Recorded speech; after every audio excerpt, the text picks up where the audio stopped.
اعوذ باللہ من الشیطان الرجیم، بسم اللہ الرحمن الرحیم۔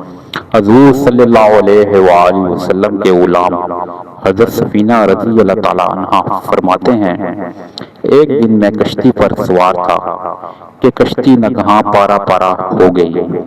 میں ایک تختے پر پڑا رہ گیا۔ موجوں نے مجھے ایک جنگل کے کنارے پھینک دیا اور اس جنگل میں ایک شیر تھا۔